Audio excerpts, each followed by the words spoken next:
Hey, we're back. That's what I like to say. We're back because it feels like we never leave here. We love it so much, bringing this show every day. Yes, it's Wednesday. Went with the sweatshirt. Now, I know usually I'm out of 30 days, I hit, 28 of them. I, wear the sport coat and everything. FYN, the new logo is right here. Fetch your news. The new logo is right here. We even have it on sweatshirts. It looks awesome. So it's Wednesday before Thanksgiving. Get off my back. I just wanted to wear the sweatshirt. It is pouring. It's raining cats and dogs up here in North Georgia, right? Google where that came from. What the heck? Anyhow, it's raining cats and dogs in North Georgia. It's raining. It's a rainy night in Georgia. It's raining all over the world, right? So I'm your host, BKP. That's how you find us. That's how you follow the show. And it is snowing. Hey, here's the damnedest thing. It's snowing in Colorado. I love the news, right? They got nothing to do this morning. So they make up a couple quick impeachment things that, we'll say impeach this and impeach that. And we'll make that up. Then we'll throw in it's snowing in Colorado and out there in the plains. It's the interstates are closed in Kansas. What do you know? So it's going to be quite a difficult over the river and through the woods to Grandma's house you go if you're traveling. So be careful out there. It really is. Weather reports all over the United States. High wind gusts, snow, rain, you name it, causing delays at all the airports. Many of you opted to drive. Okay, millions will be on the road because, gas is except for in California. We cannot help you like in California and New York City. We can't do nothing for you. We're sorry. You brought it on yourself. Look who you elected. But, basically you got your gas at $2.05, $2.49, $2.89. We're not over the $3 mark. And when it hits over $3, everybody starts sweating it. But we're in that mid $2.50 range, right? So holiday travel's affordable. Hey, tomorrow, Friday is the big Black Friday, right? That's Friday. Tomorrow's Turkey Day. Today is just lounge around Wednesday. We got 2 hours. Let me tell you what we're going to talk about this morning, okay? We're going to continue the discussion because it was exposed yesterday, and I started getting sources early in the afternoon. And I'm going to tell you what, I'm going to say this. There's a lot of times I tell you, the audience, I don't have no inside scoop. I don't. We're not the big show. We're not Rush. We're not the great one, Mark Levin. I will never try to be the great one, Mark Levin. Anyhow, we don't have that going on at this time. So I don't have the insider information that some of these talk show hosts or the bigger programs have. But, and we go on intuition here a lot of times. We read together. We're a together audience. We work together. But this one I have some inside sources. Because, you see, I have been in the 9th district of Georgia now, right at 20 years. Close to 20 years I've been in the 9th district. I don't know the entire district, but I got a pretty good, I know a lot of people in the district. Almost, 19 counties? I don't know. I hope I didn't get that right. But most of the GOP chair, I know them. I know a lot of the people in the 9th. Let's just leave it there. So sources say that, and I'm going to paraphrase because we're going to have somebody come on and break it down for us that actually knows what's going on. But sources say, number one, that Governor Brian Kemp slipped out to the airfield with number 3, Kelly Loeffler, his pick for Senate, okay, and went back, go to number 1, and flew up over the weekend to see Mr. Trump. And he went in and tried to get Mr. Trump's blessing, the President of the United States of America's blessing, on his Senate pick. Now look, Trump's not that kind of guy. And I am going to caution myself, caution BKP, on going too far But I have to ask, what the hell is Governor Brian Kemp thinking? Okay? Who is? Sorry, Governor. Who's pulling his strings? Who's in his ear? Who says this is a great idea? Now, let me say, the pick belongs to the governor of Georgia. That is our state constitution, that the Georgia state constitution, upon the retirement of a senator, not House of Representatives, not a House member, but upon the retirement, number 9, Johnny Isaacson, will be former senator at December 31st. Johnny, right there, is leaving. So upon his retirement, back to 1, Governor Kemp, by the Georgia State Constitution, has every right to appoint the next senator to fill the term until an election can be held, which will be 2020. Now, that being said, I don't want to get into broken record syndrome. I love Sean Hannity. I love Sean. So don't yell at me. But every night, Sean's got breaking news, and when it's over, you got to tune in tomorrow night, which is good for him. But anyhow, so number 7, Doug Collins, is the 9th Congressional District Congressman Doug Collins.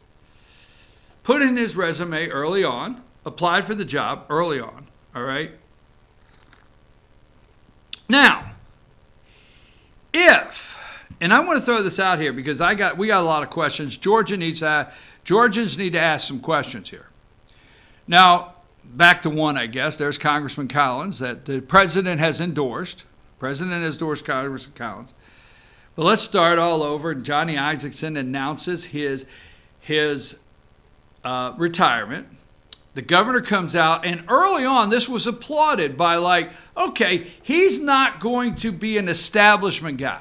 Now listen to this close, okay? So after Isaacson's retirement, Kemp is not going to be an establishment guy. He's not just going to go behind closed doors and dark-filled, smoke-filled rooms and cut deals like Rob Blagojevich out there in Illinois that's in prison. And he's not going to sell this seat. He's not going to do anything underhanded. He's going to come to the people. He's a man of the people. So if you watching this program this morning, as long as you are of legal age and legal resident of Georgia, the appropriate amount of time, whatever the rules may be, you could apply to be the next senator. I mean, early on, he was applauded for his move. Radio talk show host Martha Zoller applied. Okay? I know Martha, I like her. Now, I'm not endorsing. I'm just saying, you got Jan Jones applied. Other business leaders applied. Congressman Doug Collins, 500. Let's just go with this number. 500 applications, right? And for some reason, number 3, as the application window was closing, Kelly Loughlin knew to submit her resume. The window's like this, and she slides it under the door just in time. I'm sorry, something doesn't add up here. Something smells. In fact, I think there should be an investigation into this pick. I think Brian Kemp should be under investigation at this time for this pick, because what you're telling me is all the other 499 never stood a chance. Never stood a chance. What you're telling me is it was bogus from the beginning. The day you made the announcement, it was bogus. The day you put on the website, apply here to be senator, it was bogus. A lot of people wasted their time. A lot of people were hopeful that you would be a governor of the people, like President Trump is the president of the people. That was the hopes we had. I am not endorsing. I am not supporting. I am not asking you to pick Congressman Doug Collins. That's not my job. What I think today, Mr. Governor, is you ran a sham application process knowing this was your pick. Because let me say something about when you apply for something. You know, you got your references, so you go out and check your references, right? And then you have all of your resume there, and you start vetting the individual. Start going through the background, vetting the individual, call the individual in and do interviews. Let me tell you something. When they pick a judge, all right? When they pick a judge, you have the Judicial Qualifications Commission or whatever, all right? And if you're in a district in the state of Georgia or a judicial district, you can fill out an application. You can send it in and say, I'd like to be considered judge.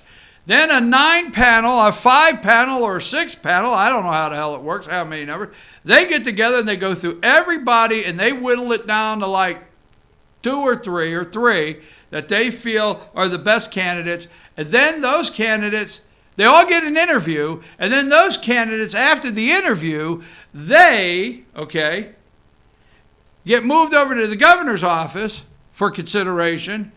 The governor interviews the candidates. Then the governor makes a decision. Now, it appears to look fair. Just say that. Let's not go down the road of some judges that have been picked. It appears to look fair. It appears that everything is done to give everybody a chance that wants to be a judge, qualified judge in the state of Georgia, every opportunity right up to an interview with the governor. I would like to know, would somebody tell me, put up the phone number real quick. Can you tell me what the process was? Now you're going to say, go to the website and you can read it. Now there's 500. Were there many interviews? Were there finalists? Did we get to, out of 500, did we narrow it down to 100? Did we have a whole team? Can the state of Georgia, can the citizens see the names on the team that vetted all the resumes? Can we see the entire staff? Can we get from the governor, your resume came in, no matter who you are, and it went in the stack. And then these 9 people started sorting through and putting names together that would be qualified candidates. And then they went here, and then the governor interviewed them. Can we get any kind of process? Or, number 7, is that her again? Try 7 again. Is that her? Put 7 up. Nope, that's Doug Collins. He interviewed. I'm looking for Kelly. There she is, number 3. Okay. So are you telling me that she put her application in on the final day? I think it was the final day.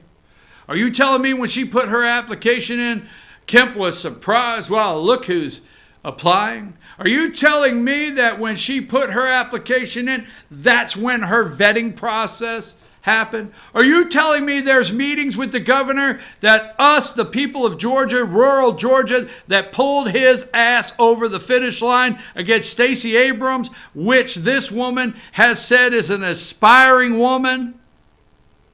Are you telling me that there's meetings and interviews where Kemp has vetted her? Why did he have to run up?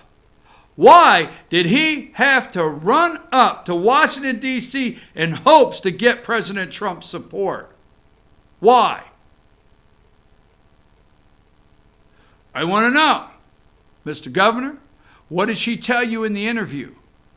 Did she tell you she's pro-Trump? What did she tell you?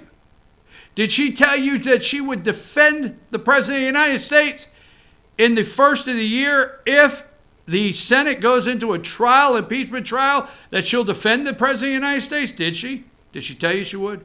Did she tell you she would end all ties with anything business or personal that gave $1 to Planned Parenthood? Did she?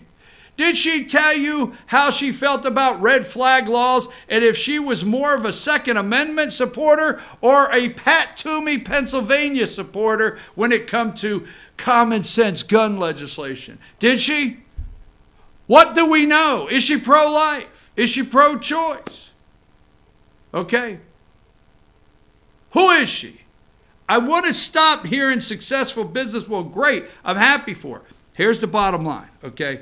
And I'm going to move on because we're going to hit. Let me see if I got anything that I need to deal with. I got a couple of text messages here, and let's make sure there's nothing I have to deal with immediately. All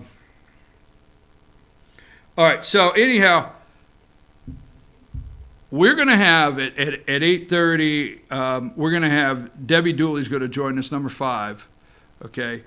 Debbie's going to join us, Tea Party, Atlanta Tea Party co-founder, activist. Now, Debbie and I have been on the opposite side of issues. We have. We've agreed to disagree, whether you like that term or not. We have. But on this one, we're on the same page, and she has done a lot of background work. As she has written several articles for Breitbart that she will bring up. She's going to be on with us at 8:30, and we're going to talk about this. Mr. Governor, let's go back to number 1. What happened? You fly up to D.C. and try to tell Donald Trump, hey, I'm not going to go with your pick. I'm not going to go with your recommendation. This is who I'm going with. Really? So Governor Brian Kemp is actually looking at 2022 and what's best for him, and not rural Georgia, because I'm going to tell you something. A country club Republican. Now, let me say one or two things about Doug Collins, number 7. I go on social media and read comments because I want to zero in on what everybody's saying, okay? And I've read the negatives on Collins on comments and the positives and this, that, and the other thing. There's a couple things I want to tell you. Some people are not going to be happy with this comment, but then again, that wouldn't be me if I said something that I knew you were going to be happy with. I know the congressman as well as anybody.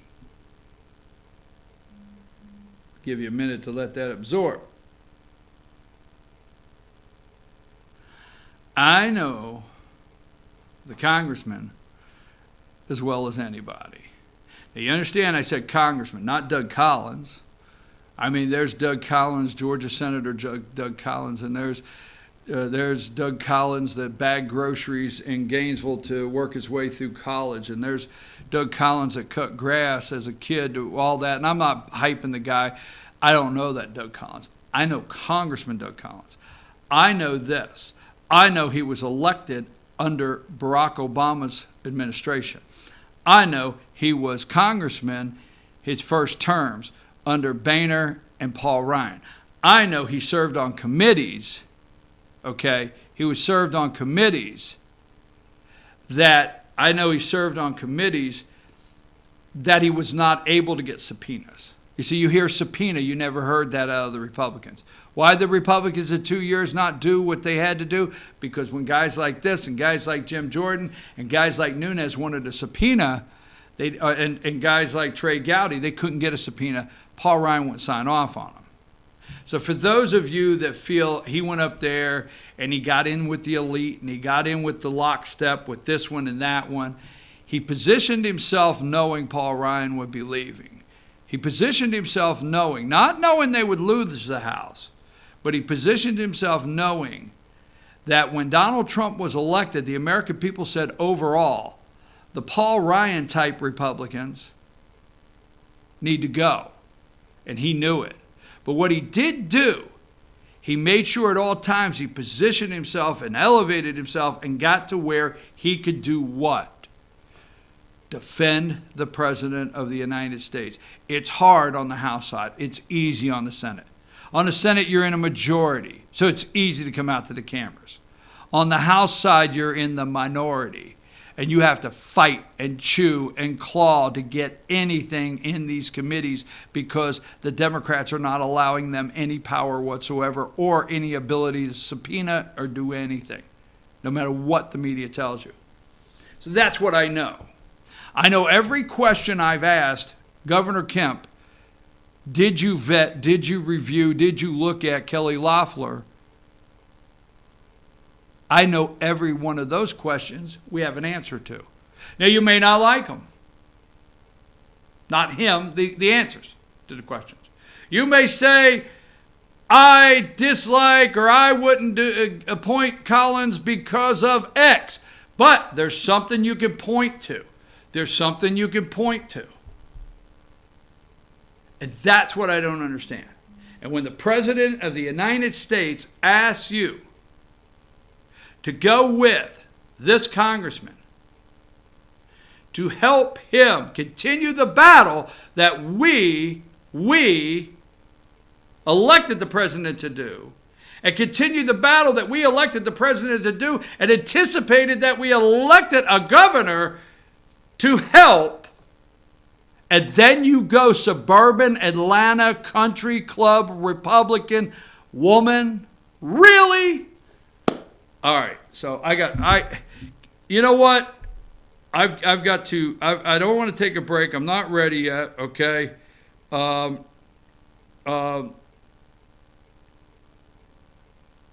So we'll see. Like I said, in a couple minutes, we're going to have Debbie on. So we got a couple minutes. Let's go to the coffee cup there, Destiny. Let's go to the coffee cup. Here we go. Merry Christmas, FYN. We're a Merry Christmas kind of place. I want to give you one of these for free. 706-889-9700. I want to say, I always say, Graphic Expressions. They made this cup for me with our new logo on our sweatshirt this morning. And we just love it, and I want to share it with you. So you got to text 706-889-9700. Merry Christmas, FYN, BKP, staff, whatever. But it's got to have Merry Christmas, FYN in it. And we're going to send you one, no shipping and handling. That's our cup. What else we got going on? Let's go to here. I want to say this before we go to our break and get our guest on, okay? Give me number 11. What about the turnout last night in Florida to welcome home for the holidays Florida's newest resident, none other than number 12, the big guy? I mean,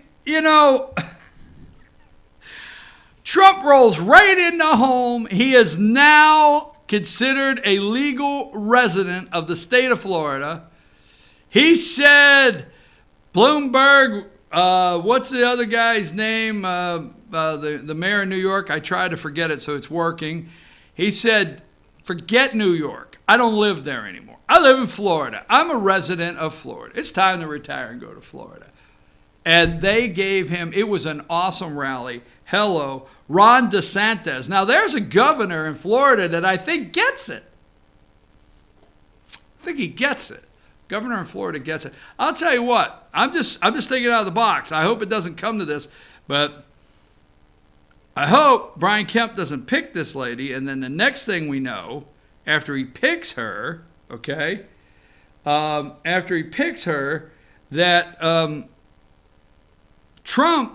Collins runs, and Trump comes and does a rally for him. What would that be like? Don't say it wouldn't happen. Listen, you and I have witnessed the President of the United States doing rallies in Republican primaries that is usually unheard of. All right? He did it with Ron DeSantis, right? The governor down there in Florida. He will get in a primary. And he may do it, so we don't want to mess that up. So before we go to break, we got to just a couple minutes here before we go to break. Number 4, we're going to talk about this later in the show. Philadelphia voting machines challenged in federal court. That is a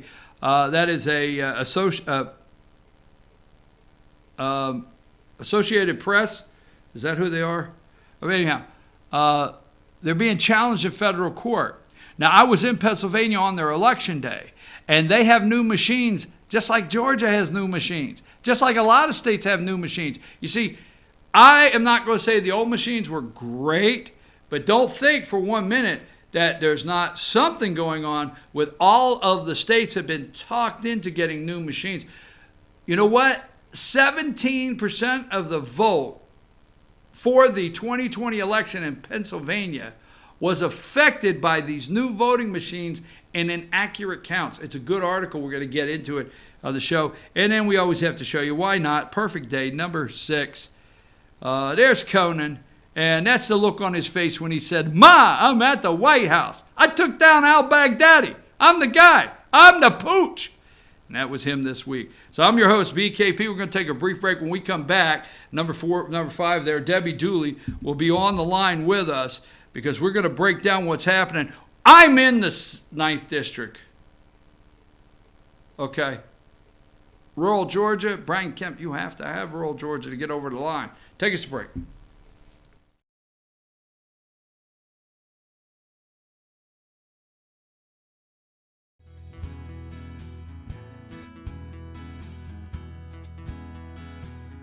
Hello, my name is Chad Watkins. I'm the manager at Larry's Body Shop. We are a family-owned and operated business and have been serving the North Georgia area since 1978. We are located at 1216 Progress Road in LOJ, Georgia. Our shop specializes in collision repair and we work with all major insurance companies. Larry's Body Shop is ICAR Gold, the highest role of training recognized by the collision repair industry. It is estimated that only 10% of collision shops meet these standards. Our shop consists of state-of-the-art equipment such as laser measurement system, down-drive spray booth, spot and MIG welding equipment. All of our paints are mixed on-site so that we can guarantee your paint to match every time. I know that having an accident can be a stressful event. We take pride in making sure our customers are satisfied with the repair of their vehicles. Our waiting area is clean and comfortable with free Wi-Fi and refreshing beverages. So if you're in an accident, stop by and see us at Larry's Body Shop. Ace is your healthful place for paint and home goods, tools, outdoor living, and lawn equipment. But did you know Ace Hardware of Blue Ridge is a little bit more? We have hunting rifles and accessories for your next hunting trip. We have Amish furniture imported directly from Ohio. And we have Ace Custom Woodworks for all your custom wood project needs from cabinets to artwork. Ace Hardware of Blue Ridge, we have your new house in stock. Better days ahead. Days Chevy in Jasper makes the holidays bright. And during the 2019 model year end clearance sale, the savings are huge. Like over $11,000 off 2019 Silverado crew cabs, or more than $6,500 off 2019 Chevy Colorados. 'Tis the season of giving, and we're giving you thousands off every Chevy during the 2019 model year end clearance at Days Chevrolet in Jasper, where new Chevys always cost less. Better days ahead. Days Chevrolet. Find new roads.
Hey folks, we're back. I'm your host, BKP. Good morning from the office, North Georgia's only live online morning show. There is the way you contact the show and all the ways you can follow us on social media. Now, before I bring in my guest, let me just say, our guest now will be Debbie Dooley, Atlanta Tea Party president. And before I bring her into the conversation, I've known Debbie for several years. We have been on the same side of an issue. We have been on two different sides of an issue.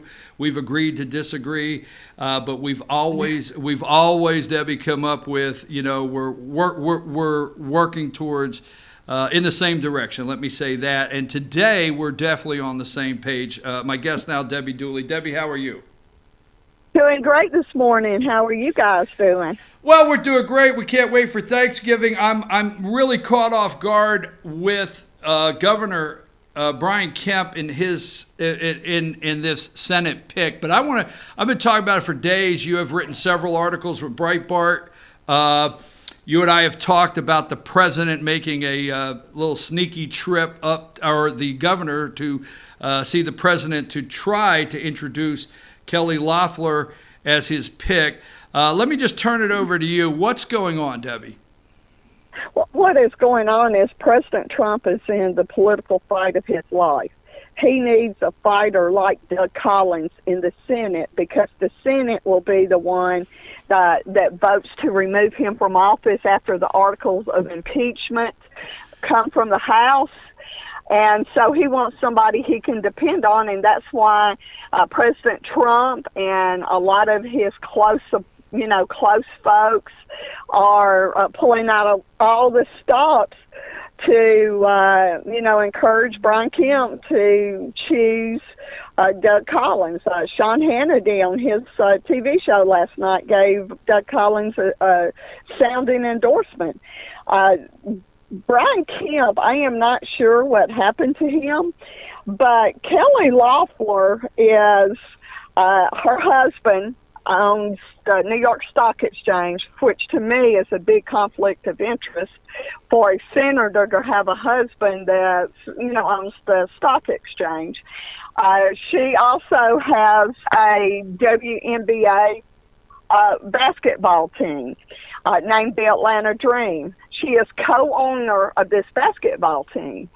And this basketball team partnered with Planned Parenthood and a few other groups, and they had different, ticket sales where you could designate a portion of your ticket that you purchased from the Atlanta Dream to go towards Planned Parenthood. The Breitbart article, if you go to the Breitbart articles, when the initial big one, and click on the links, they show you everything. They have screenshots of actually the Atlanta Dream saying, listing Planned Parenthood is one of the groups that that you can choose to receive. I think it was $5 of your ticket price. Planned Parenthood is not a pro-life group. She actually was pretty close to Stacey Abrams. Stacey Abrams she has a company called I think it's Sage Works or Sage, SAGE something. And after Loeffler actually purchased the Atlanta Dream, Stacey Abrams did legal work for the team through her company Sage Works. In 2014, Loeffler's Atlanta Dream team, the Atlanta Dream basketball team, actually recognized Abrams as one of the inspiring women of 2014. Again, every bit of this is documented. And a few years ago, many people remember Josh McCoon was pushing his religious liberty bill. And all these Chamber of Commerce type companies and groups came out against the religious liberty bill and condemned it.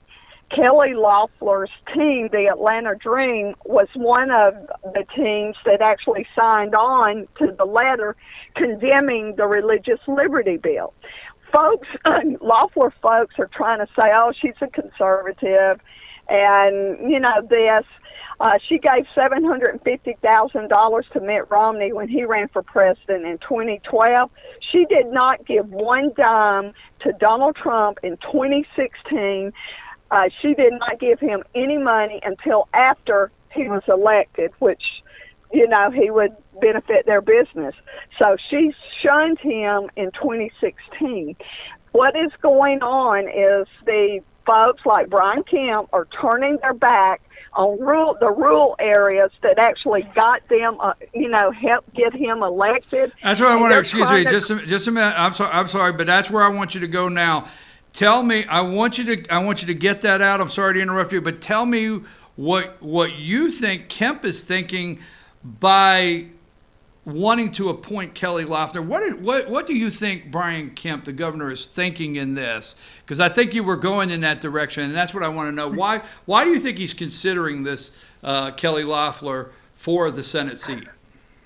Because I think he's trying to appeal to suburban women in the metro area, and he is willing to turn his back on the rural areas that actually put him over the top. Had it not been for the turnout in these rural areas, Stacey Abrams would be governor today.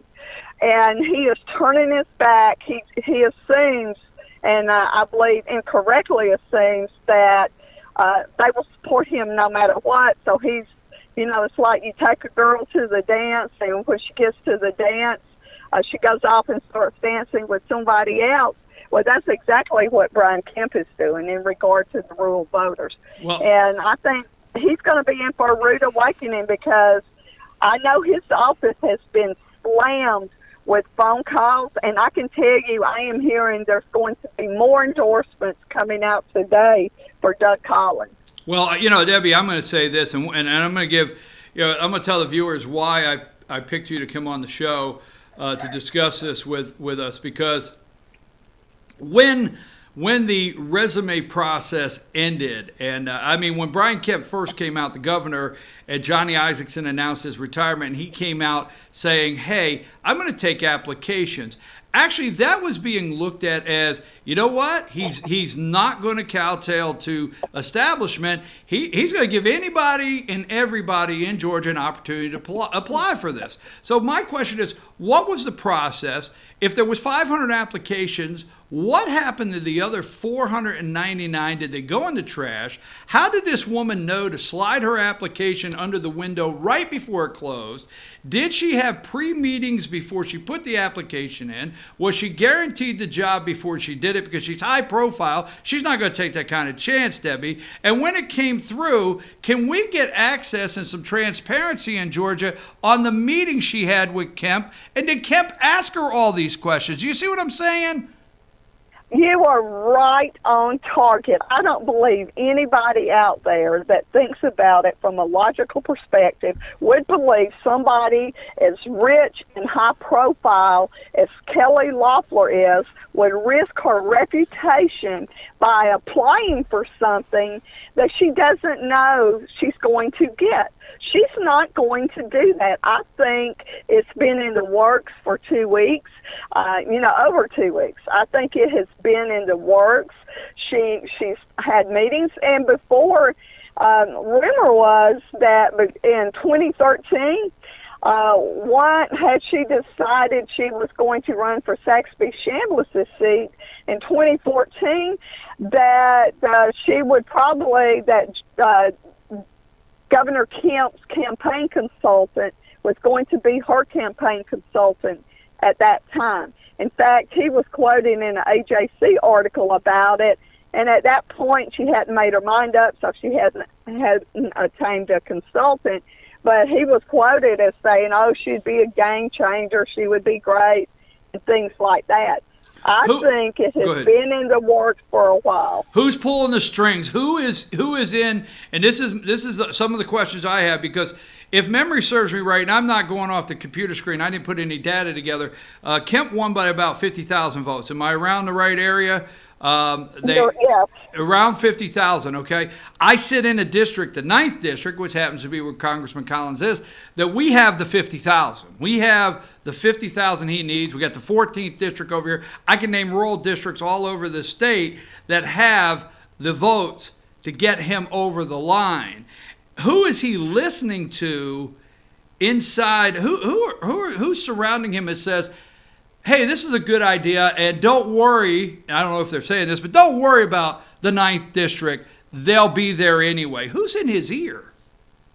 Well, I think a lot of the things he's relying very heavily on his political consultants and a very close group that he's relying on that's giving him good advice. Number one, I feel quite certain that if Loeffler is chosen by Kemp, that Kemp's campaign consultants will run her campaign, and they stand to make millions of dollars from that campaign because she's got a lot of money to throw into it.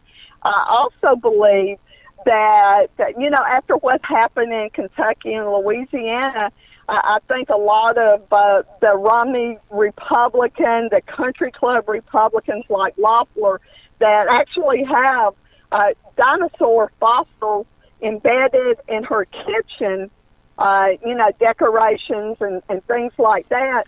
I think they're saying, well, we need to appeal to groups in the suburban area. Well, I will remind people that Karen Handel lost in the 6th district.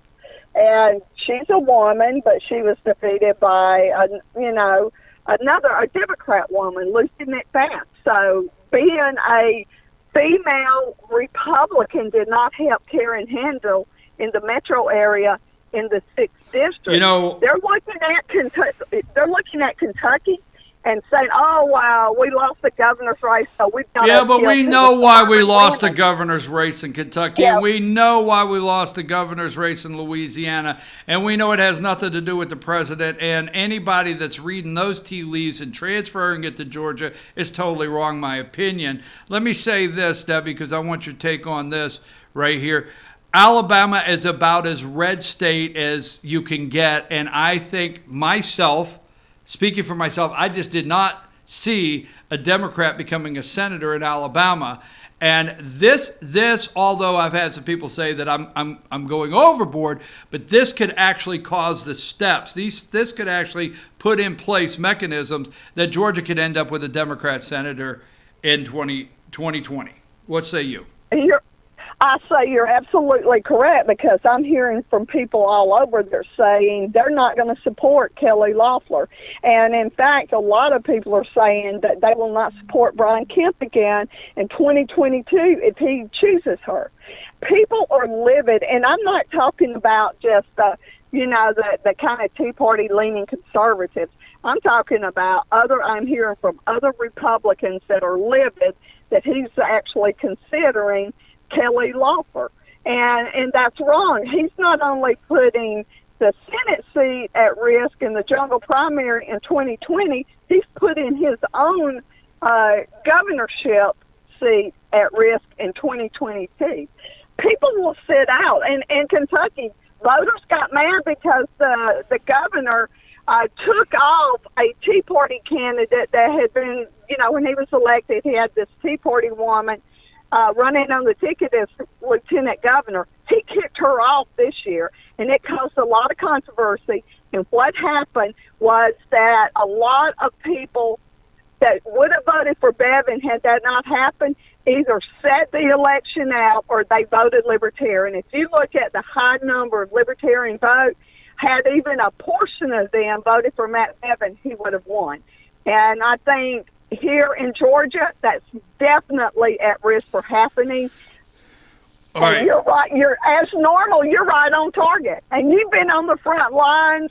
I mean, we think alike, on this issue, because you've been on the front lines raising awareness to this, and I think it's great you've been doing that. And you're right. Well, let me ask you this: what do you know about? And I'm caught off guard because I don't know the president of the United States, but I follow him so close. I've supported the president all the way from the primary, and I'm kind of shocked that Governor Brian Kemp thought he could take this candidate, get on a plane, and go up and try to change the president's mind when Doug Collins has been a staunch defender. I mean, he has come out, he has battled Jerry Nadler to Nadler has a headache 7 days a week. What are you hearing about that meeting this past weekend? I think it was Sunday, I'm hearing, between the president and the governor.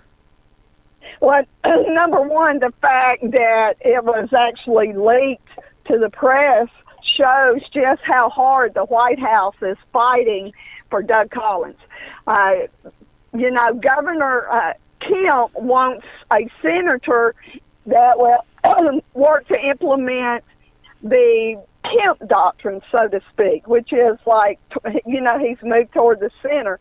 And I think Republican primary voters in Georgia want a senator that's going to support Donald Trump and enact the Trump doctrine in his agenda, because a senator is a federal office. Doug Collins is great. Sean Hannity endorsed him. My understanding is there's going to be some more endorsements coming out today. I think that if Kemp makes the mistake of appointing Loeffler, I think Doug Collins will run against her, and I think he will deliver a humiliating defeat to Governor Kemp over this. And, Kemp is burning used up his political capital with the base, and I think it's, Georgia's at real risk in 2020 of electing a Democrat because so many people are going to be angry. Hell hath no fury like an angry base, and I think Kemp will feel the wrath. Well, let me say this, and one of the things, I am not. I know Congressman Collins. I live in his district, and he's on my show quite often. I'm not endorsing him, and what I want to say here is I'm really not coming out and endorsing Doug Collins. The President of the United States has endorsed Doug Collins. I am coming out and telling you the truth that Collins, the viewers out there, Collins, the congressman, has been one of the strongest, I'm going to say out of the top five. You got Nunes and you got Jim Jordan. I don't want to leave anybody out, but out of the top five in Washington, this guy has done everything, and he's crisscrossed the country to do everything he can to try to get Republicans elected. That being said, I'm not endorsing him, but Debbie, in the process, I know you are, I'm a little interested in the other 498 candidates. I mean, there's a lot. I mean, I'm not endorsing, but, Jan Jones' name is on the list, and Martha Zollner's on the list, and other businessmen and women are on the list. So I'm saying the whole thing, I mean, everybody that seriously took their time, and I know Collins is being endorsed by the president, and he's in my district of being redundant, but you know what I'm saying? It's like, I'm also thinking about, what about all these other people that really thought that the governor was going to have an open, honest process for this appointment? Well, and I mean, they should be upset about the whole thing. And, I've been raising awareness, for this for over a week. And in the beginning, I had people that were hardcore Kemp people saying, oh, no, governor wouldn't even consider this. You're wrong. Well, they're seeing I'm right. I think a lot of those people are beginning to see, hey, I've talked to a lot of the applicants. They were never even contacted by the governor's office. Exactly. So what's it show? People have to understand, hey, what's this show that was going on? And Doug Collins would make a great senator. And as I said, if Kemp makes a mistake of not appointing him, then Doug will challenge Loeffler, and, Doug will win. He will win hands down because Trump's base wants that. Trump's base, by the way, helped put Brian Kemp in the governor's mansion. They want Doug Collins. And this is a battle. This has turned into a battle, between Brian Kemp and his supporters and Donald Trump and his supporters. Why don't Kelly Loeffler come out and do a press conference to let us ask all these questions? Why don't the governor release the transcripts? We've heard that recently, right? Why don't he release the transcripts of the meetings with Loeffler that he had where he asked her where she stood on issues and he feels comfortable? When will he come out to the podium and say, I asked her Second Amendment, I asked her red flag laws, I asked her about pro-life, and I'm comfortable. Why can't we know anything? Am I alone? Because I'm searching the internet and I can't find articles on any information that tells us anything where the governor stands, she stands, and where they've, I don't know, any transparency. Have you found any transparency in this? No, but a lot of the Second Amendment, what I'm hearing is that some of the Second Amendment groups, they began to put out information and, like the, people that there's one that puts out email, Second Amendment something, and they're very uneasy with her. And, the whole thing is, I want you to think about this. Look at how the left has attacked the businesses of business people that support Donald Trump and take conservative stances. If Loeffler did take a conservative stance and vote conservative and defended Donald Trump, which there's no way she's going to do that, then the left would go after her business and her team, her WNBA team, and she would fold. She would melt like a popsicle in July heat because she would go back to the left, to the center, and left because, the impact against her businesses. They don't want us to know where she stands. And that is exactly what's going on. They don't want us to know. They're trying to keep it secret. They're trying to say, they were hoping, okay, we're just going to be quiet and things like that. And nobody, they assumed she was a blank slate because you can't find that much about her, but people started looking at her businesses and her team. And they found, we found out all this information. And, I think they thought they could just slide this Romney Republican in, and there wouldn't be anything we can do. We, the people, have a powerful voice. Use it. Well, I know early on, and there's a couple more things, if you got them, I want to clear up. I know early on in the process, Congressman Collins submitted his application like anybody and everybody else with, no strings attached. If you applied on Monday, he applied on Tuesday, and you guys applied the same exact way through the website, and I understand that. And the thing about it is, ever since Collins applied, because I'm in the 9th and I also keep track of what's going on in the state, I've watched this on a daily basis. So when I hear the windows closing and I get this lady's name, I start reading up and I start hearing some things, and some sources start calling me, and I'm thinking, we've got to blast this all we can. And my problem is they went and asked Collins, and I want to clear up for anybody that thinks Collins kindly, put pressure on the governor. They went and asked Collins, if you don't get nominated or you don't get picked to be the senator, will you run anyway? And he said, yeah, I'm pretty sure I may run. Well, that was looked at like he just put Brian Kemp, in a box. But that's not true. See, Collins never did anything up to the point to when the whole state, as far as I'm concerned, got stabbed in the back with this Kelly Loeffler. That's when Collins started making some comments. So I don't think it's fair to look at him like, he's putting pressure on the governor saying, you don't appoint me, I'm going to run. I mean, you understand what I'm saying? I do, and I can tell you there's a very valid explanation for this. And Collins, as soon as he saw Loeffler go in at the last minute with her application, he saw the handwriting on the wall like you and I saw, and he realized the fix is in. So he's letting people know, hey, there's a good chance I'm going to run if he chooses her. So people would understand that, hey, that Georgians will have a choice of Republicans in November 2020. And I think that's the only reason he did that. He held his powder until he saw the handwriting on the wall and realized the fix was in. for Loeffler. The people that is not Isaacson seats, it's not Brian Kemp's seat.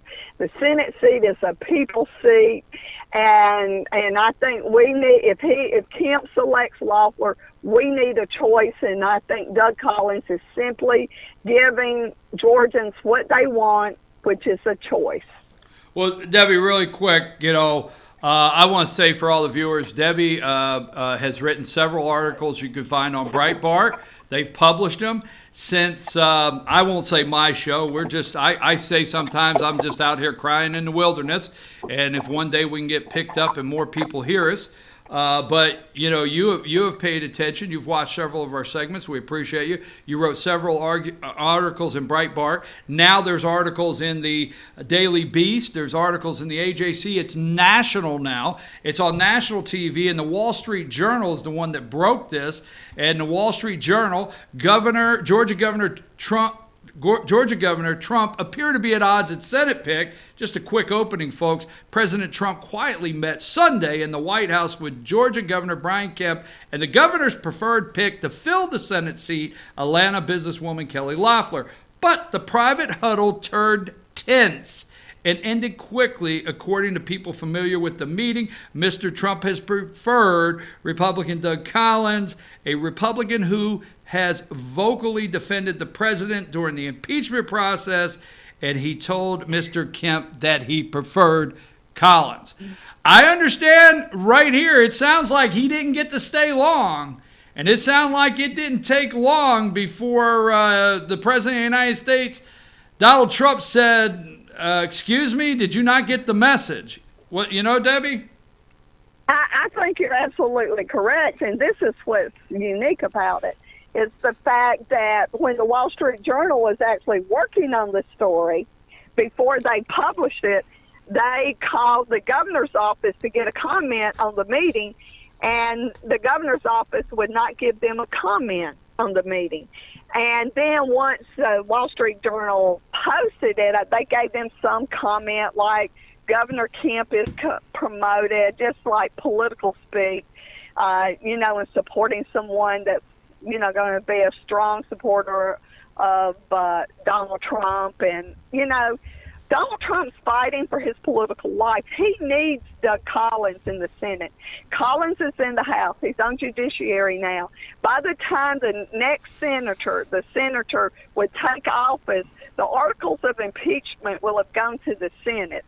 And that's where the big fight's going to be to remove Donald Trump. And Trump needs Doug Collins in the Senate. He is a vote he can count on. Doug Collins is the man that he knows he can turn to help fight this impeachment witch hunt. And Collins may fighting so hard. Collins may immediately, and I don't know anything, folks, other than what I'm saying here on my own. Collins may immediately get pushed to the Senate Judiciary where that hearing would take place, and he may be right there because they know Collins knows how to do the questioning. Okay, he's not shy on the questioning, and I think a lot of Republicans have done a great job. But just like that was a brilliant move to move Jim Jordan over to intelligence, to take on Adam Schiff. Same thing here in the Senate. He may become a senator, and next thing you know, Lindsey Graham has him on the judiciary for the trial. So that being said, one last thing, and I want to say this to end it so our viewers understand, because I don't want to leave them hanging out there, Debbie, with why I think it's possible a Democrat could be senator. Folks, in the election, which the person that's appointed immediately has to run, the election is called a jungle primary, okay? And if somebody gets 50% plus one vote in Georgia, they would be the next senator. But it's a nonpartisan race, and you could have 8 or 9 candidates, 4 Republicans, 5 Democrats, and the vote could get so split that you could end up with 2 top Democrats as the vote getter or something like that. Correct me if I'm wrong, Debbie. No, that is correct. It could be, I'm originally from Louisiana, and that's the way Louisiana's always voted. It's kind of like equivalent of jungle primary. Their primary elections, you go and you just vote for the person, you can go across. It's called an open primary system. And that absolutely could happen. And, the vote could be split. And the question is, it will go to a runoff, so you're talking about people trying to come back out to vote when, during the Christmas holiday season. And a lot of Republicans that are going to be upset if Kemp picks Loeffler, they're not going to bother to come back out and vote because, especially folks in the rural area. She's catering, Kemp catering to the metro Atlanta area and just saying, screw you, essentially. I don't mean to be, so vulgar, but, that's exactly what's going on. I mean, he's turning his back on the rural area. One more time before we close, what do you think and what do you hear and anticipate happening going into Thanksgiving? We were thinking here that the announcement was going to come today before the holidays. What do you think? Where do you think we're at right now, and what are you hearing is going to happen or may? Well, I think he's still trying. Kemp folks are still trying to push Loeffler, so folks need to call his office, 404-656-1776, and tell them that to side with Donald Trump and support Donald Trump. And I think they had every plan on announcing her, and I think all of this stuff has been thrown in, and Kemp is under attack. It's not just under attack from us. I mean, you've got a lot of national media figures. You have the White House that's, just saying, hey, this is our guy. You always keep fighting, and you always keep fighting. I think after Sunday's meeting, I think it'll be after Thanksgiving when he announces, but it could be Friday. After Thanksgiving could be Friday, or it could be next week. But I do know for a fact that his office was just, I think one of the people that answered the phone in his office told somebody I know that called in and said there has been an avalanche of phone calls supporting Doug Collins. So those phone calls need to continue. Debbie, thank you very much for being on. Debbie Dooley, Atlanta Tea Party president. A lot of articles in Breitbart you could find, and also if you follow her on social media, she's always posting a lot of information. Debbie, again, thank you very much, and you have a happy Thanksgiving with your family. You have a happy Thanksgiving, too, and it's always a pleasure to be on your show. Thank you. Have a nice day. All right, folks, before we go to break, I just want to read a comment from one of our viewers. Appointing her would be a mistake from which he nor the state might not recover. He really thinks that she has more star power and conservative credentials to actually hold the seat next year against Democrat campaigners? There's no way. Folks, viewer from the 9th District, we're going to take a break. We're going to be right back. We might make another comment or two on this. Brian Kemp has fumbled the ball, sad to say. We love the guy, but we don't know what the hell you're doing right now, Governor. Take us a break.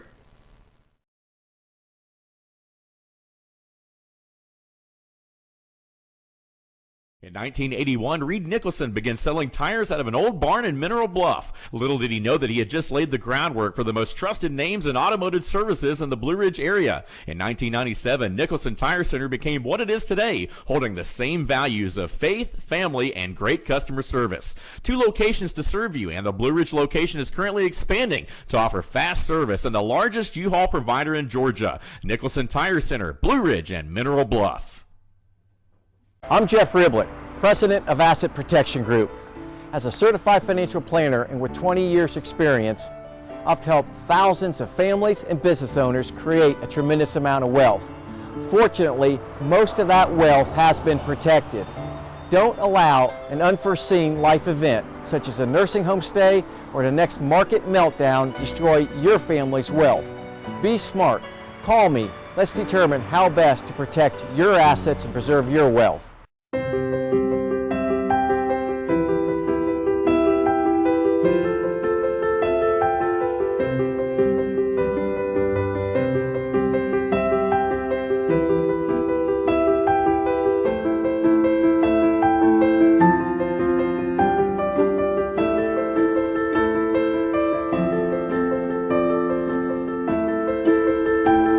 North Georgia Diamond is your source for diamonds in North Georgia.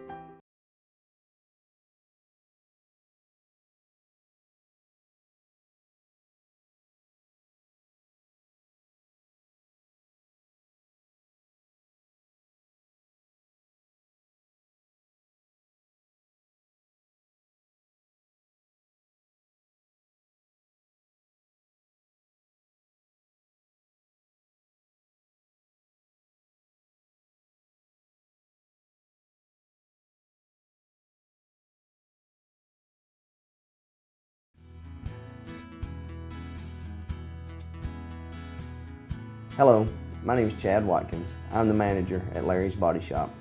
We are a family owned and operated business and have been serving the North Georgia area since 1978. We are located at 1216 Progress Road in LOJ, Georgia. Our shop specializes in collision repair and we work with all major insurance companies. Larry's Body Shop is ICAR Gold, the highest role of training recognized by the collision repair industry. It is estimated that only 10% of collision shops meet these standards. Our shop consists of state-of-the-art equipment such as laser measurement system, down-drive spray booth, spot and MIG welding equipment. All of our paints are mixed on-site so that we can guarantee your paint to match every time. I know that having an accident can be a stressful event. We take pride in making sure our customers are satisfied with the repair of their vehicles. Our waiting area is clean and comfortable with free Wi-Fi and refreshing beverages. So if you're in an accident, stop by and see us at Larry's Body Shop. Ace is your healthful place for paint and home goods, tools, outdoor living, and lawn equipment. But did you know Ace Hardware of Blue Ridge is a little bit more? We have hunting rifles and accessories for your next hunting trip. We have Amish furniture imported directly from Ohio. And we have Ace Custom Woodworks for all your custom wood project needs from cabinets to artwork. Ace Hardware of Blue Ridge, we have your new house in stock. Better days ahead. Days Chevy in Jasper makes the holidays bright. And during the 2019 model year end clearance sale, the savings are huge. Like over $11,000 off 2019 Silverado crew cabs, or more than $6,500 off 2019 Chevy Colorados. 'Tis the season of giving, and we're giving you thousands off every Chevy during the 2019 model year end clearance at Days Chevrolet in Jasper, where new Chevys always cost less. Better days ahead, Days Chevrolet. Find new roads.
Hey folks, we're back. I'm your host, BKP. Good morning from the office, North Georgia's only live online morning show, Sweatshirt Wednesday. It is.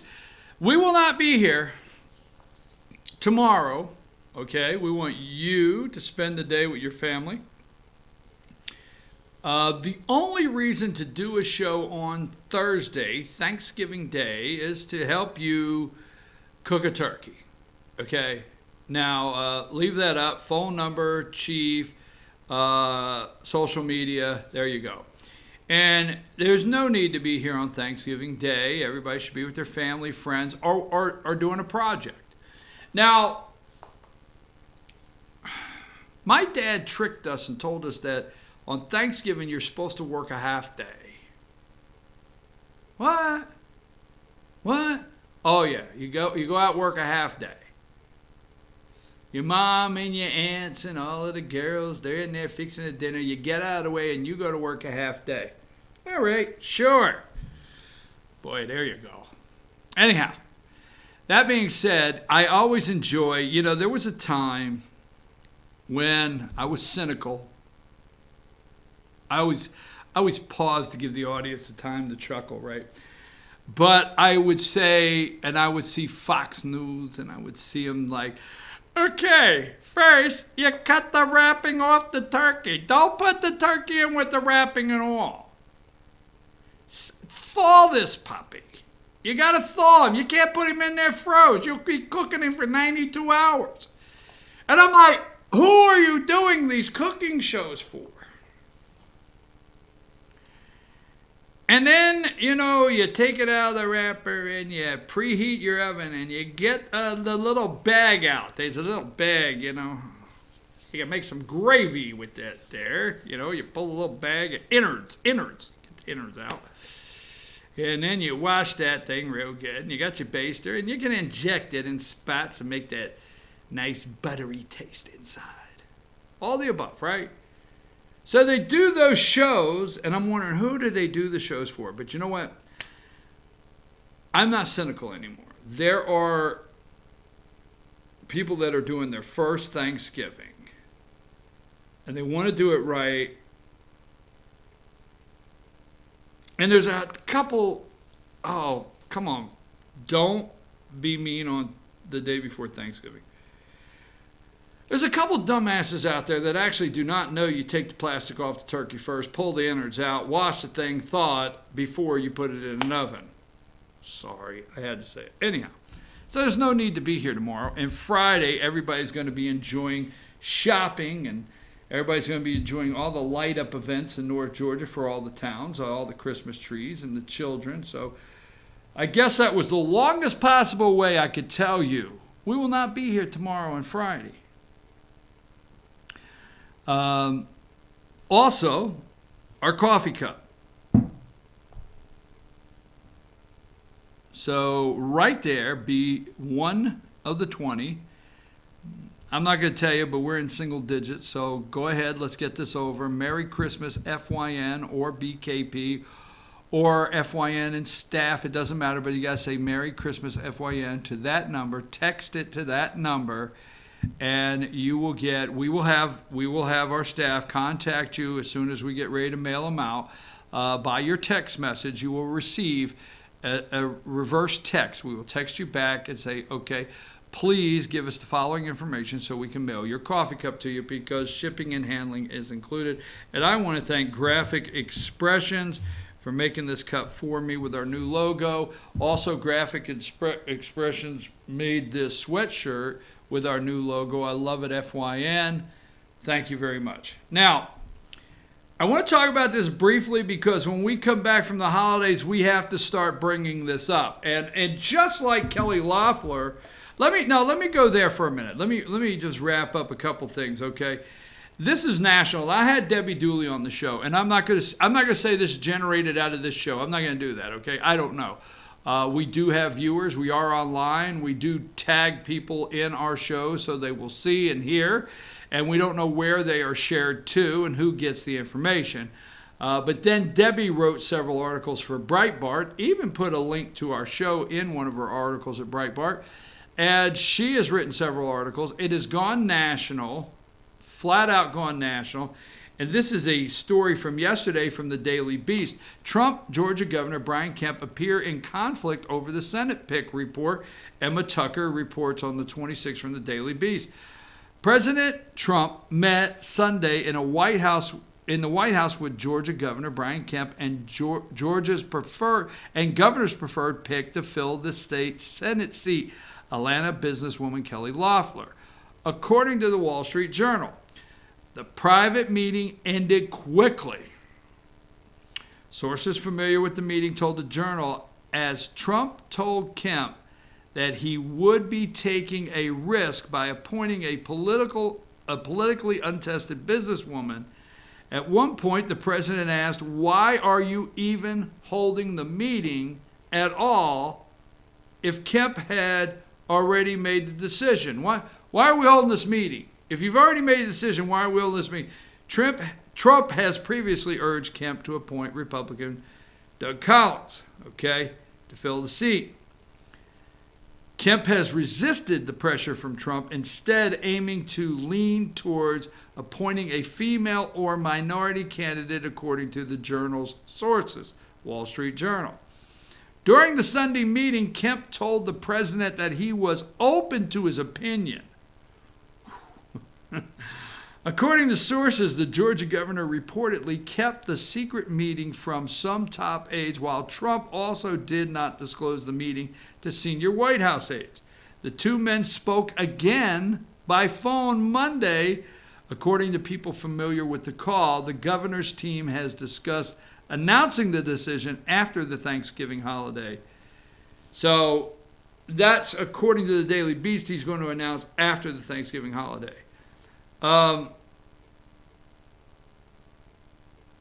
don't want to waste Georgia taxpayer money, but I think there needs to be an investigation into this process. Just saying. Let's move. I'm just saying, because although I'm in the 9th district, and although Congressman Collins would be a good choice for senator, and let me say this: I didn't say this with Debbie Dooley. Let me remind you of this. Okay, there's a couple things here that's in play. I want to get off the subject, but I can't. All right, so let me go back to it. Damn it. Sorry. Now I got that out of my system. Give me number 3. Now, no, that's not number 3. Okay. Kelly Loeffler, the unknowns. Now, I'm not saying this is a bad person. I'm not saying this is not a brilliant businesswoman. I'm not going to knock her success. I'm not a liberal. I'm a capitalist through and through. So I'm not going to say that as a person, I dislike her. I don't know her. But the unknowns is my concern. The unknown factors here. Okay? Now, the unknown factors. What do we know?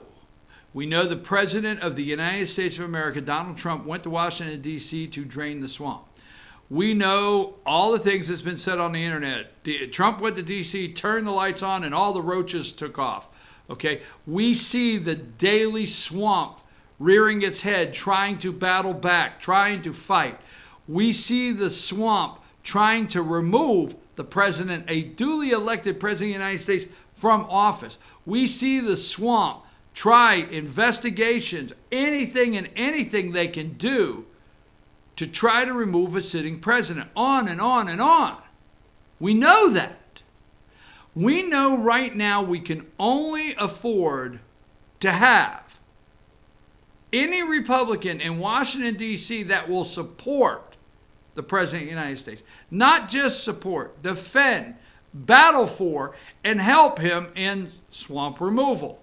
Right? Now with her, we have the unknowns. Okay? Not the dislikes, the unknowns.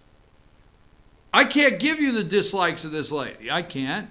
She's a businesswoman. If her business had this, that, and money got filtered somewhere, I'm not gonna put that in the dislikes. I may like to watch a basketball game with her one day. It's the unknowns, not the dislikes, the unknowns. Now, let's go over to number 7. Again, I'm not advocating or I'm not advocating or endorsing Congressman Doug Collins from the 9th District for senator. But we just went through the unknowns, okay? And one of the greatest threats facing you and I as Georgians, one of the greatest threats facing you and I as Americans, one of the greatest threats facing you and I from sea to shining sea and from open borders north and south is just that, the deep state swamp. And also tied at the hip, the hashtag corporate deep state, corrupt media. Period. That we know. We know the president is, see, I like what President Donald Trump says. He is not doing all of these things for himself. He's doing them for the country and your grandkids, president. See, your grandkids, okay, you will not be here to see their president when they're 55, 60, or 65, 45. You won't be here to see their president. But what Donald Trump is doing is not just fighting for you, fighting for this country. He's fighting for your grandkids' president, and you need to understand that because the executive office is under an attack, and this man they want removed. Okay? Now, we went through the unknowns with Loeffler. Here's what we know.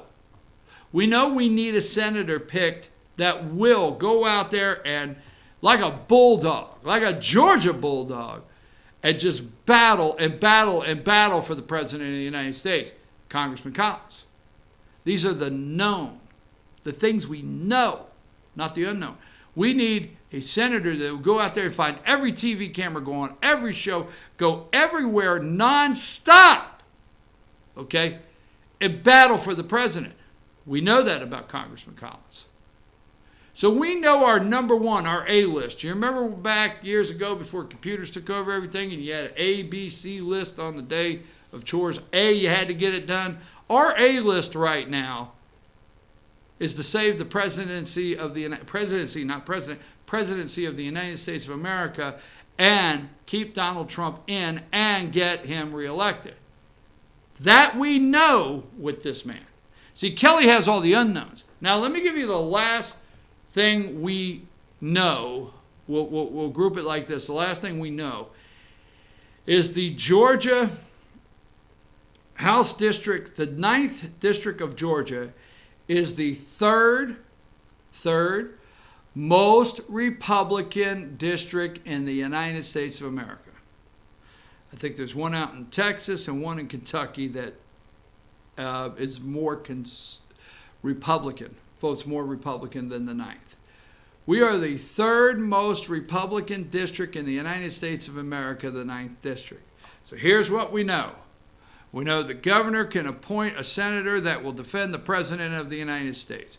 We know that the people of the 9th District, you can trust us to make sure that in the next election in the 9th to fill his seat, that we will find a good conservative to go to Washington, D.C. that will also support the president, and we will have a win-win. That's what we know. So Kelly Loeffler has too many unknowns. With Collins, I keep saying not an endorsement because I will say this. There are people in the 500 candidates that I would support or say, bravo, Governor Kemp. I mean, hey, I don't care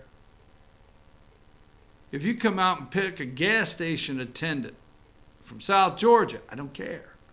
Just something here I don't like. So unknown, known. That's the difference. What we know. We could have a win-win here. A very conservative representative in the 9th District, because that's who we are in the 9th District, and a senator that we know will defend the President of the United States. Number two, I'm sorry. She's like, number 2. There you go, Kelly. It's not dislikes. It's the unknown. Sorry, folks. Take a break. I wanted to get off that, but I got to go. Take a break. We'll come back.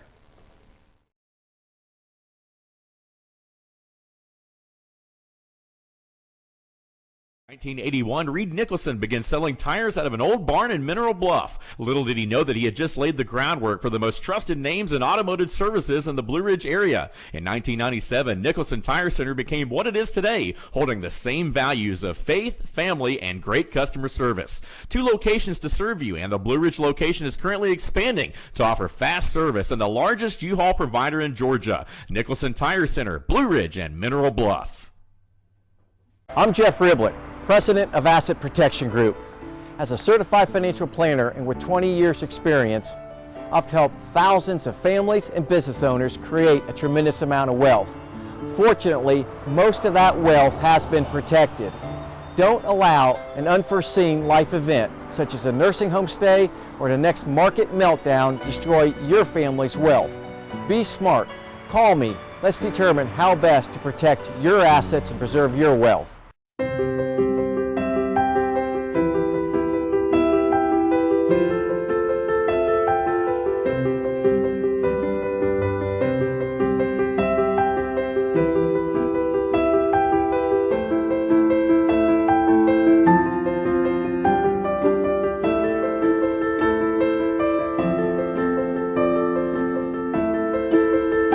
North Georgia Diamond is your source for diamonds in North Georgia.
Hey folks, we're back. I'm your host BKP. Good morning from the office. North Georgia's only live online morning show, 9:30. We will not be here Thursday and Friday. We're going to be saying happy Thanksgiving and happy holiday weekend as we kick off the Christmas season here at FYNTV.com and FetcherNews.com and Team FYN Sports, all the above. So there is the phone number. You can get in touch with us and all the social media ways you can follow us. There is a lot of news.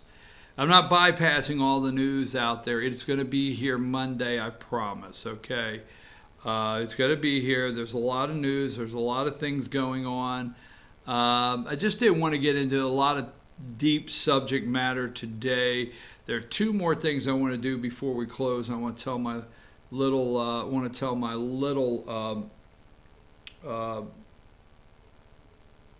Thanksgiving Day story before we close. Do you have that video? I mean, is it ready? Let's just go ahead and play it. Something to do. You know, the kids need to see evidence that education is going to work for them, right? There you So go. you see a lot of parts of That's town part of the where- motivation. Yeah, because you're motivated because you believe that at the end of your educational process there's a reward, there's a stable life, there's a job, and there are a lot of kids, especially the lower income minority neighborhoods, who literally just haven't seen it work. There isn't somebody they know personally And I think that's who why testifies to mentoring the is so value of important. education. They So need yeah, to meet that you person. bet. Just want Mayor Pete takeaway. There's a lot of news going on. Go check it out. Now, here's a story I want to do. Give me number. Just had to bring up because I think Obama said Biden is. I don't think Obama ever liked Joe Biden one day. They were in a room and foreign policy credibility. White guy credibility, you white guys out there my age, older, maybe vote for you. Concerns in the blue states, Pennsylvania, Wisconsin, Michigan, that older white guys would vote for the black African American, charismatic Obama. So I don't think he ever liked Joe Biden. I told you 2 weeks ago, Obama will get involved. He's involved, and we'll get back into that Monday. Let's go with, give me this picture here really quick before, give me number 4. And I want to do this for a reason before we close. We got it scrunched in there, but you can read it. Philadelphia voting machines challenged in federal court. Now, the reason I want to bring this up, because I always like to throw out some subjects that I want you to research. I happened to be in Pennsylvania on Election Day. I actually watched this happen. I knew what took place, and I'm in the loop on it. I received this article last night. Now, as homework over the holidays, yes, we're leaving school and we don't have to come back for a week, and you're giving us homework. Start looking at how many states, okay, voted in how many states have passed something for new voting machines. Okay? Check it out. New voting machines. Everybody wanted paper. Everybody wanted this. Everybody wanted transparency. Everybody wants their vote to count. Be careful. Okay? Now, the reason I say this is because Georgia will be affected with new machines. 17% of the vote that would take place in the election for Donald Trump in Pennsylvania was affected by this last election by their new machines. And I'm going to give you a couple highlights here. A federal court was asked Tuesday to force Pennsylvania to rescind its certification of a voting machine newly purchased by Philadelphia at least 2 other counties in the state ahead of the 2020 presidential election. So in Philadelphia, they want to get it right because they want to go back to these machines that they bought in Philadelphia and a surrounding area. Why? Got to pay attention to this one. This was going to creep up on you. Because you remember Philadelphia's voting machines, you always turn them on and the Democrats already preloaded. I mean, nothing like turning on the voting machines and Obama already had 30,000 votes, whatever.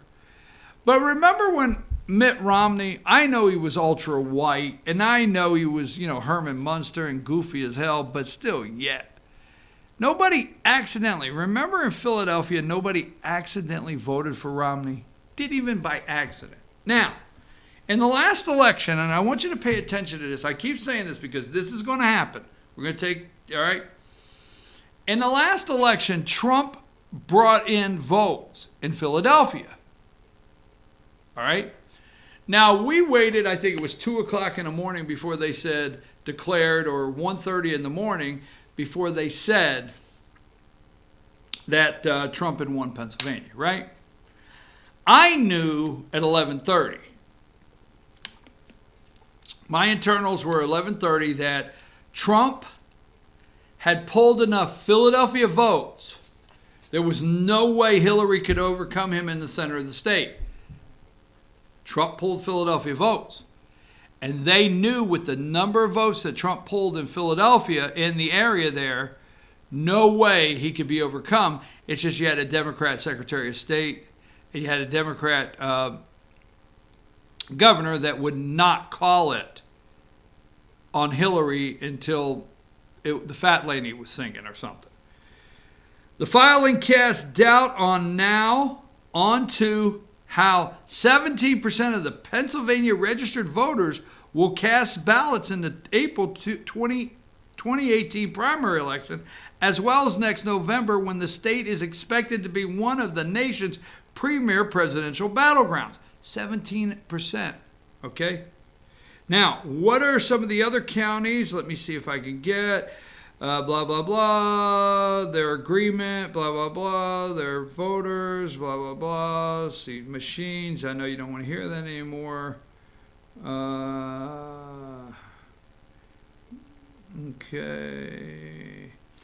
In addition to Philadelphia, the machines were bought by Cumberland County with a plan to use them in April, and Northampton County, where the machines were blamed for Election Day problems earlier this month. Heard that? Northampton County is one of the 5 or 4 counties that Reuters did a report on that holds the keys, they feel hold the keys to the next election. Philadelphia, Trump got votes. Right? They got to put a stop to it. Northampton County was flipped. It flipped and went Republican. Pay attention to this story, folks. Associated Press, check it out, the full story. Now, before we go, all right, let me just go ahead and take that down, put our coffee cup up and leave it up there for a minute. I always like when I go into the holidays, let's see, oh, one more time. Let's give number 6. Okay, number 6. Hey, Mom, look at me. I'm at the White House. I'm getting a medal. I'm the guy who brought down al-Baghdadi. There's Conan at the White House. Didn't have an attitude. He didn't boo Trump at the World Series. None of the above. All right, so let's go back to the coffee cup. Now, wait a minute. Destiny's going to say, okay, could you please stop? I'm getting dizzy. At 10 o'clock, because tomorrow we won't be here, it'll be a special edition of the Freedom Zone with Candace. Put the card up there. I know it says Thursdays, but at 10 o'clock, stay tuned as we do the Freedom Zone with Candace right here live at 10. Don't go away. Freedom Zone with Candace. Now put the coffee cup up. Okay. So, I always like to tell little holiday stories when we start because with the word colorful. Okay. So, here it is, Thanksgiving. All right. Now, not to go into too much detail, my dad, this is where I usually release to you that I grew up in New Jersey. This is where this usually happens, okay? That I grew up in New Jersey. I know. We had the largest Christmas tree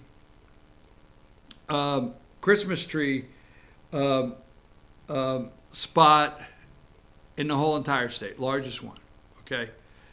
We had this massive field, and it was a big project. We put a Christmas world in. I mean, we're just going to say 1970-something, in the Wayback Machine, right?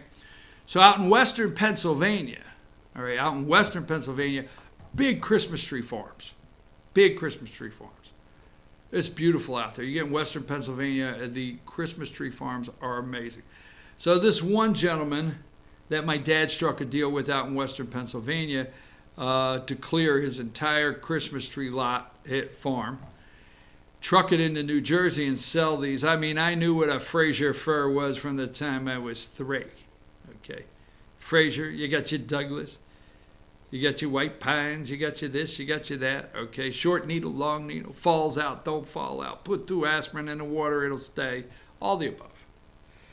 So they took the camper out every year. And this is something I cannot recall as memory because they wouldn't let me go. So every year they went out to the Christmas tree farm, the guys, all right? And they put up the camper. I mean, I thought that was the coolest thing in the world. So I got to go out, you know, and ride as they put up the camper, and they got set up in camp out there at the Christmas tree farm in western Pennsylvania in November. Okay, it's nice and cold. But I didn't get to stay. I had an older cousin. Really made me mad. He got to stay. He would get to go. And my uncle would swear him to secrecy. I never could know what happened on that Christmas tree farm camper trip. Oh, they were out there for like 2 weeks cutting nonstop, a big crew.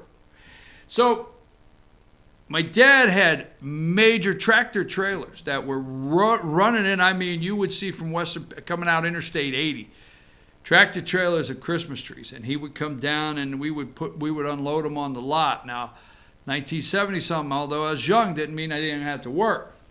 So this is before Thanksgiving. This is the week before. This is a big rush. Get ready, because we're opening Friday. We didn't sell a Christmas tree till Friday, but we're opening Friday morning.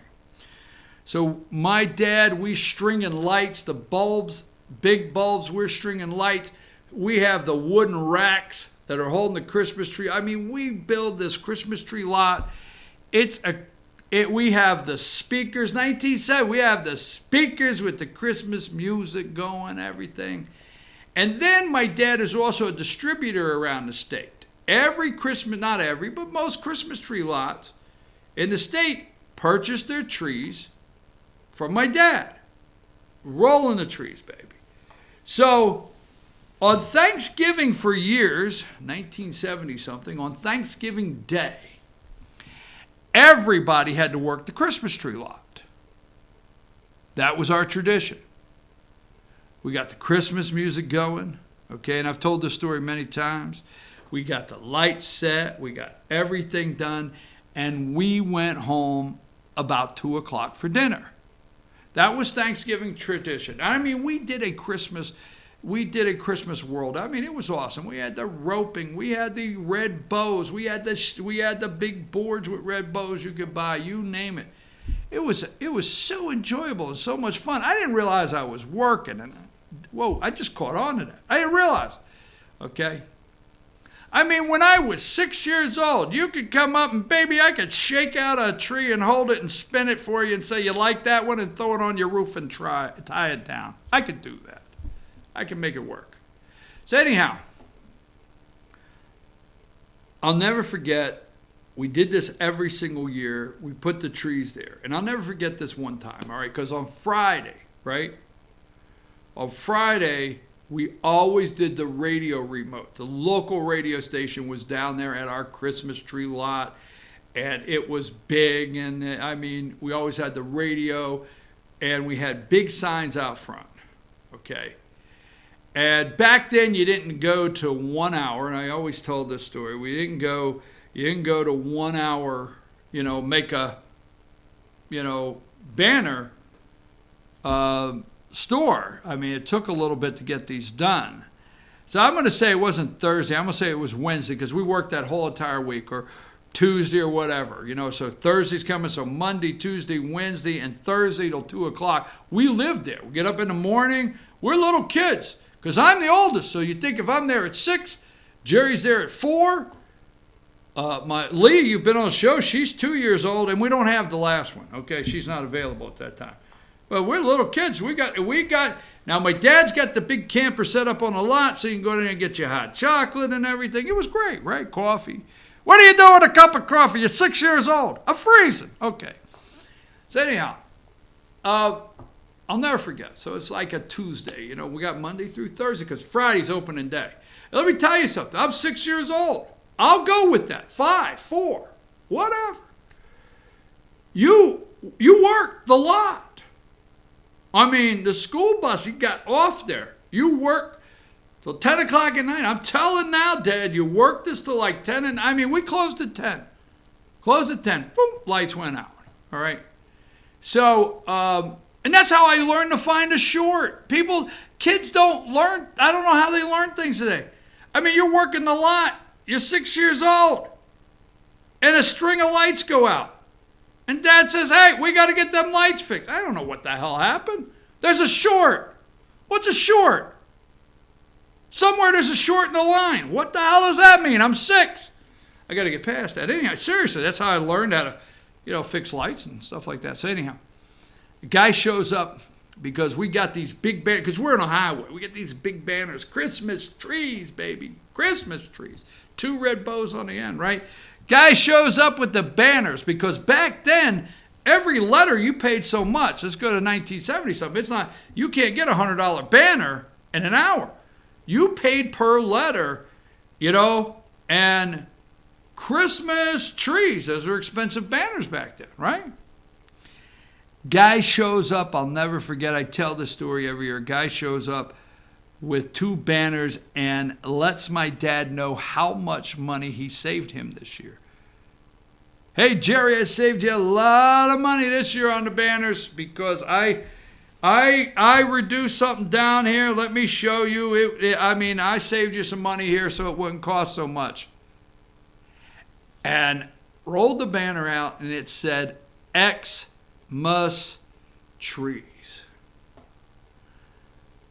I don't think the guy ever intended to do anything bad, but I'll never forget my dad went off, not in a bad way, but he went off and he said, absolutely not, absolutely not.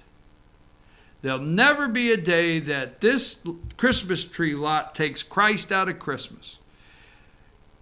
I'm opening Friday. I better have 2 banners out front that say Christmas trees, not Xmas trees. You got it? I don't know exactly how the guy did it, but he showed up Thursday because we were closing at 2. Well, we weren't open yet. We were leaving at 2. It's Thanksgiving Day. You got up Thanksgiving. You went to the Christmas tree lot. You worked there. That's where I got, my dad led me to believe you're supposed to work like a half day. So we left there, shut down 1:32. Maybe 12:45. I don't know. But we put 4 or 5 hours in the lot Thursday because that was our final go over. Lights work, music works, everything works, trees are set up. Because exactly at 8 o'clock Friday morning, you were selling Christmas trees. And a guy showed up with the banners that said, Merry Christmas. No, I didn't say Merry Christmas. It said Christmas trees. And there you go. Now, the other thing I like to talk about at this time of year is I didn't get to play very much because I was young and the older kids would always take the ice. So I grew up next to a quarry, okay? Now, we're in North Jersey. And around this time of year, it's cold. Now, sometimes we didn't get the quarry froze over to where you could do anything until December, January, February. But we had about 60 good days of ice skating, all right? So we went to the quarry, and you would see over 100 people ice skating at the quarry, all right? It was great. Froze over, ice skating. And then there would be the rumor around before Facebook happened that somebody fell in the quarry, all right? So it would go all around the neighborhood before it turned up to be fake news. But the older kids, and I got to play a little bit, they would play hockey, right ice hockey, and it was so much fun, so much fun. So listen, I understand. I'm not, look, I love Georgia. I absolutely do. I've been here for 20 years. In Georgia. Okay? Met my wife here in Georgia. It's all good in Georgia. Love it. But I have to say, if you grew up, you probably had a great childhood, but if you grew up where you had ice skates, a hockey stick, a baseball glove, a flexible flyer sled, and sold Christmas trees as a kid and roped them down. Can't ask much more than that. We'll take a brief break, and then I've got a closing statement I want to say before Thanksgiving, another one, and then it's going to be time for the Freedom Zone. Let's take a short break.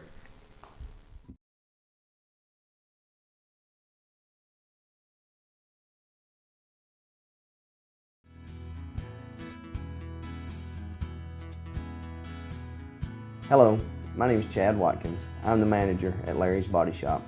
We are a family-owned and operated business and have been serving the North Georgia area since 1978. We are located at 1216 Progress Road in LOJ, Georgia. Our shop specializes in collision repair, and we work with all major insurance companies. Larry's Body Shop is ICAR Gold, the highest role of training recognized by the collision repair industry. It is estimated that only 10% of collision shops meet these standards. Our shop consists of state-of-the-art equipment such as laser measurement system, down-drive spray booth, spot and MIG welding equipment. All of our paints are mixed on site so that we can guarantee your paint to match every time. I know that having an accident can be a stressful event. We take pride in making sure our customers are satisfied with the repair of their vehicles. Our waiting area is clean and comfortable with free Wi-Fi and refreshing beverages. So if you're in an accident, stop by and see us at Larry's Body Shop. Ace is your helpful place for paint and home goods, tools, outdoor living, and lawn equipment. But did you know Ace Hardware of Blue Ridge is a little bit more? We have hunting rifles and accessories for your next hunting trip. We have Amish furniture imported directly from Ohio. And we have Ace Custom Woodworks for all your custom wood project needs, from cabinets to artwork. Ace Hardware of Blue Ridge. We have your new house in stock. Better days ahead. Day Chevy in Jasper makes the holidays bright. And during the 2019 model year-end clearance sale, the savings are huge. Like over $11,000 off 2019 Silverado crew cabs, or more than $6,500 off 2019 Chevy Colorados. 'Tis the season of giving, and we're giving you thousands off every Chevy during the 2019 model year-end clearance at Day Chevrolet in Jasper, where new Chevys always cost less. Better days ahead. Day Chevrolet. Find new roads.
Hey folks, I'm your host, BKP. Good morning from the office, North Georgia's only live online morning show. It's time for the Freedom Zone as soon as we go. Look, I wanted to wear my hoodie today for a simple reason. It's just relaxing to me. It's our new logo. It is Wednesday before Thanksgiving. We will not be here Thursday and Friday. But let me say this, okay? You're responsible for yourself, okay? Your actions belong to you. You make your decisions, and you say what you want to say.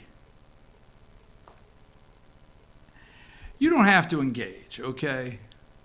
So tomorrow, if that goofy nephew that can't find his way through college, has got 19 earrings and 3 different colors in his hair, and says, you know what, Trump is trying to bring him down, that is your chance not to convert him, to not engage. So you could take tomorrow and just enjoy it, okay? You can take tomorrow and just enjoy it. Or you can engage and make matters worse. Don't consider Thanksgiving Conversion Thursday. It's not. It's not Conversion Thursday. This is not your chance to talk to your nieces and nephews. You see, they know you. And I'm going to say this. Now, if the conversation comes up, I know how we can be, and we'll engage. But they know you. They know how you feel. They know who you are. So if you will just be interested in them and hope they are doing well and survive the 2 to 3 hours you have to be there, your odds at converting them later are much higher, is my opinion. Okay? God didn't put you there to raise their family. So if they show up and they got 2 kids and you're cringing because you think they ought to take the belt off and whoop the kid's ass, you just need to back up and say, God did not put me on the earth to whoop that kid's ass. He gave those kids to them, and I'm going to chill. Okay? So don't engage. Everybody's not raising their children like you would. Everybody's not doing things like you would. Okay? And everybody doesn't have the same belief or vote for the same people you would. So don't engage. Enjoy your day. Don't let it get you. Just be frustrated. And the last but not least, try not to save it for the ride home with your wife is the best advice I could give you.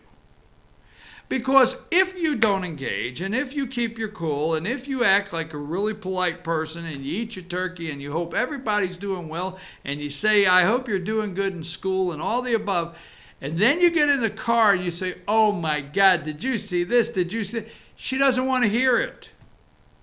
She's asked you nicely, leave it there. I don't want to hear it. Why did you save it for me? You thought I wanted to hear all that? I was in the room. Don't engage. And if something really frustrates you and turns your ears red, don't save it for your wife later is the best advice I have. Enjoy the day. Enjoy the food. Enjoy your family. Enjoy the holiday season and kicking off Christmas Friday. I'm your host, BKP. It's now time for the Freedom Zone with Candace. I will see you Monday morning right back here in the office.